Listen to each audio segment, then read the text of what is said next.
안녕하십니까? 러빙타임 새벽을 여는 예수묵상 시간입니다. 오늘의 예수묵상 범위는 출애굽기 37장 1절로 16절까지의 말씀입니다. 오늘도 이 말씀 속에서 하루를 살아가는 데 필요한 영적인 힘을 얻게 되기를 간절히 소원합니다. 부살렐이 조각목으로 궤를 만들었으니 길이가 2규빗 반, 너비가 1규빗 반, 높이가 1규빗 반이며 순금으로 안팎을 싸고 위쪽 가장자리로 돌아가며 금태를 만들었으며 금고리 넷을 부어 만들어 네 발에 달았으니 곧 이쪽에 2고리요 저쪽에 2고리이며 조각목으로 채를 만들어 금으로 싸고 그 채를 궤 양쪽 고리에 꿰어 궤를 매게 하였으며 순금으로 속죄소를 만들었으니 길이가 2규빗 반, 너비가 1규빗 반이며 금으로 그룹 둘을 속죄소 양쪽에 쳐서 만들었을 때 한 그룹은 이쪽 끝에 한 그룹은 저쪽 끝에 곧 속죄소와 한 덩이로 그 양쪽에 만들었으니 그룹들이 그 날개를 높이 펴서 그 날개로 속죄소를 덮었으며 그 얼굴은 서로 대하여 속죄소를 향하였더라. 그가 또 조각목으로 상을 만들었으니 길이가 2규빗, 너비가 1규빗, 높이가 1규빗 반이며 순금으로 싸고 위쪽 가장자리로 돌아가며 금태를 둘렀으며 그 주위에 손바닥 넓이만한 턱을 만들고 그 턱 주위에 금으로 태를 만들었고 상을 위하여 금고리 넷을 부어 만들어 네 발 위 네 모퉁이에 달았으니 그 고리가 턱 곁에 있어서 상을 매는 채를 꿰게 하였으며 또 조각목으로 상맬 채를 만들어 금으로 쌌으며 상 위에 기구 곧 대접과 숟가락과 잔과 따르는 병을 순금으로 만들었더라. 오늘 본문 말씀은 출애굽기 25장 10절로 30절 말씀과 평행을 이루는 말씀으로 언약궤와 속죄소 그리고 떡상에 대하여 다루고 있습니다. 그리고 떡상에 대하여는 8월 7일 예수 묵상에서 다루었기 때문에 오늘은 언약궤와 속죄소를 중심으로 묵상하도록 하겠습니다. 먼저 언약궤를 살펴보면 언약궤는 가로가 2규빗 반, 약 113cm이고 세로와 높이가 각각 1규빗 반으로 약 68cm가 됩니다. 그리고 언약궤의 재료는 조각목인데 이것의 안과 밖을 정금으로 싸서 만들었습니다. 그런데 조각목은 예수 그리스도의 인성을 그리고 정금은 예수 그리스도의 신성을 상징합니다. 그리고 언약궤 윗가로 금태를 둘렀는데 이 금태는 왕관을 상징합니다. 그래서 이 언약궤는 인성과 신성을 모두 지니신 예수 그리스도를 상징하며 이 땅에서 십자가에서 승리하신 후 하늘로 승천하셔서 대관식을 치르시고 왕관을 쓰신 예수님의 모습을 나타내고 있는 것입니다. 그리고 이 언약궤에는 금고리 넷을 만들어 네 발에 달았습니다. 그리고 그 고리에는 조각목으로 만들고 금으로 싼 채를 꿰게 한 것입니다. 그러면 이것을 이렇게 한 목적은 무엇일까요? 그것은 바로 궤를 메어 이동하도록 하는 목적이 있는 것입니다. 그래서 이것을 통하여 얻을 수 있는 영적인 교훈은 이것입니다. 신성과 인성을 가지신 예수님께서 십자가에서 승리하시고 하늘로 승천하셔서 하늘에서 대관식을 하신 목적이 우리와 함께 하시고 우리를 인도하시며 보호하고 돌보시며 예수님의 그 승리를 우리에게 주시기 위함임을 나타내는 것입니다. 그래서 민수기 10장 32절로 36절은 다음과 같이 이야기하고 있습니다. 우리와 동행하면 여호와께서 우리에게 복을 내리시는 대로 우리도 당신에게 행하리이다. 그들이 여호와의 산에서 떠나 3일 길을 행할 때에 여호와의 언약궤가 그 3일 길에 앞서 행하며 그들의 쉴 곳을 찾았고 그들이 행진할 때에 낮에는 여호와의 구름이 그 위에 덮였었더라. 궤가 떠날 때에는 모세가 가로되 여호와여 일어나사 주의 대적들을 흩으시고 주를 미워하는 자로 주의 앞에서 도망하게 하소서 하였고 궤가 쉴 때에는 가로되 여호와여 이스라엘 천만인에게로 돌아오소서 하였더라. 여러분, 우리는 여기에서 예수님을 상징하는 이 언약궤의 모습을 통해서 우리 예수님이 우리에게 어떠한 분이신지를 깨닫게 됩니다. 먼저 우리는 우리와 동행하시는 예수님을 바라봅니다. 우리 예수님은 결코 우리를 홀로 두지 않습니다. 바로 지금도 우리와 함께 하시고 계십니다. 그러므로 삶의 외로움을 느끼신다면 오늘 나와 함께 하시는 예수님으로 인하여 진정으로 위로받게 되기를 간절히 소원합니다. 그리고 우리 예수님은 우리를 위해 쉴 곳을 찾으시는 분이십니다. 우리의 삶은 피곤하고 고난이 있는 삶의 연속입니다. 그런데 우리 예수님은 이러한 우리들의 상태를 아시고 우리를 위해 쉴 곳을 마련하시는 것입니다. 그렇다면 우리의 진정한 쉴 곳은 어디입니까? 바로 예수님께서 거하시는 곳이 우리들의 쉴 곳인 것입니다.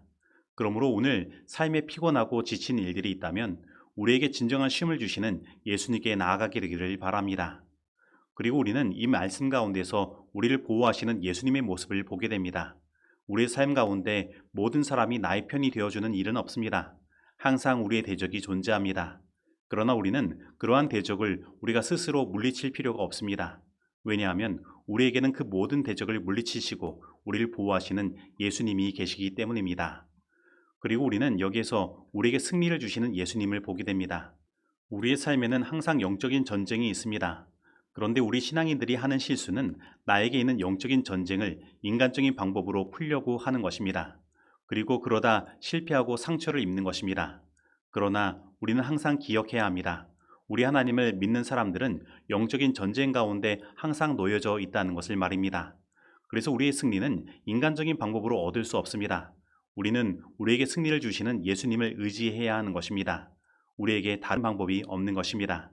그러므로 오늘 이 시간 오직 예수님만을 바라보고 예수님을 의지하게 되길 바랍니다. 그리고 우리의 삶에 진정한 승리가 무엇인지 깊이 체험하게 되기를 간절히 소원합니다. 그렇다면 이렇게 연약하고 죄인된 우리들에게 예수님께서 이렇게 행하실 수 있는 이유는 무엇입니까? 우리는 그 이유를 이 언약궤 위에 덮여진 속죄소를 통하여 생각해 볼 수 있습니다.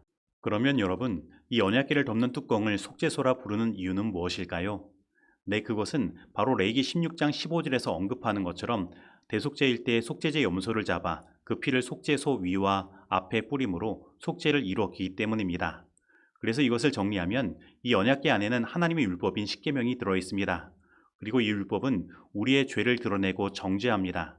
그런데 이 언약궤를 덮는 뚜껑으로 속죄소가 있는 것입니다. 그리고 그 속죄소 위에 그리스도의 피를 상징하는 염소의 피가 뿌려지는 것입니다. 그래서 이것은 율법의 정죄로부터 우리를 보호하시고 우리의 죄를 가려주시는 예수 그리스도를 나타냅니다. 그리고 우리의 죄를 덮어주시는 예수 그리스도의 보혈의 은혜를 나타내는 것입니다.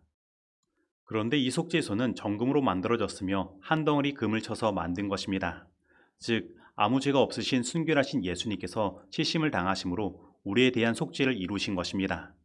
그리고 그룹들이 날개를 높이 펴서 그 속죄소를 덮고 그 얼굴을 서로 대하여 속죄소를 향한 것은 우리 하나님께서 바라보시는 것은 율법의 정죄함이 아니라 우리를 위해 흘리신 예수 그리스도의 보혈이라는 사실을 나타냅니다.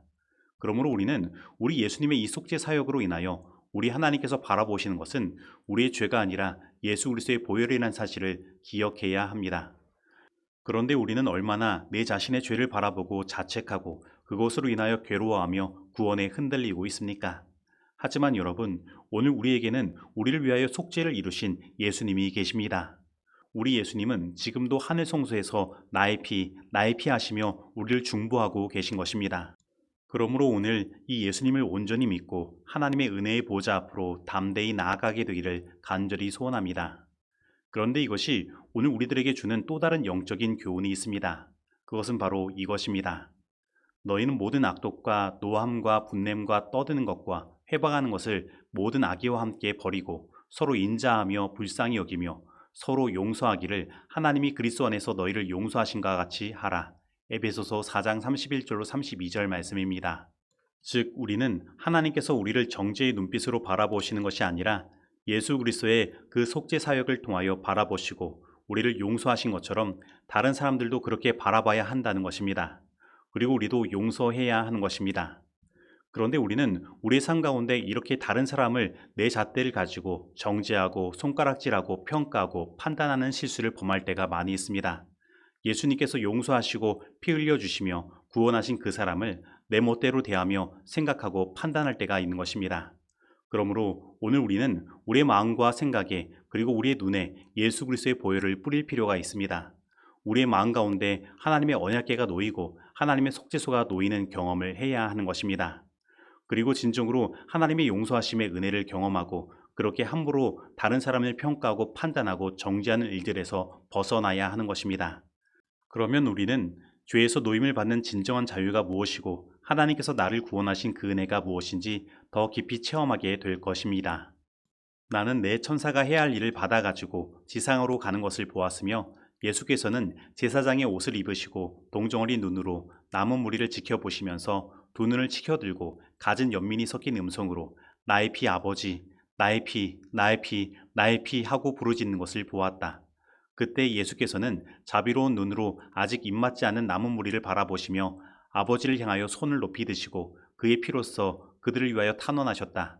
그리하여 또 다른 천사를 보내서 네 천사에게 하나님의 종들의 이마에 살아계신 하나님의 인이 쳐지기까지 바람을 붙잡고 있으라는 명령을 전하게 하셨으므로 그가 신속히 날아간 것이라고 하였다. 초기 문집 38페이지의 말씀입니다. 이제 적용하는 시간입니다. 오늘 나는 우리와 동행하시고 우리를 위하여 쉴 곳을 마련하시며 우리를 보호하시고 우리를 승리하게 하시는 예수 그리스도를 온전히 의지하며 살아가고 있습니까? 오늘 나는 하나님께서 나를 바라보실 때 나의 죄를 바라보시는 것이 아니라 나를 위해 흘려진 예수 그리스도의 보혈을 보신다는 사실을 믿고 죄에서 놓이는 참된 자유를 경험하고 있습니까? 오늘 나는 다른 사람들을 바라볼 때 나의 잣대를 가지고 정죄하며 비방하고 판단하며 평가하는 일들을 행하고 있지는 않습니까? 오늘 나의 모든 생각에 예수 그리스도의 보혈이 뿌려져 있습니까? 오늘 이 말씀 속에서 내가 실천해야 할 것은 무엇입니까? 기도하시겠습니다.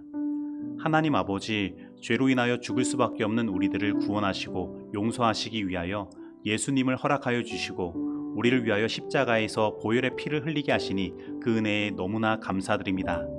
그리고 하나님께서 우리를 바라보실 때 우리의 연약하고 죄된 것을 바라보시는 것이 아니라 예수님의 그 보혈을 바라보시고 우리의 죄를 덮어주시니 감사드립니다. 그리고 하나님께서 우리를 용서하실 뿐 아니라 예수 그리스도를 통하여 우리와 동행하시고 우리를 위하여 쉴 곳을 마련하시며 우리를 보호하시고 우리를 승리하게 하시니 감사드립니다.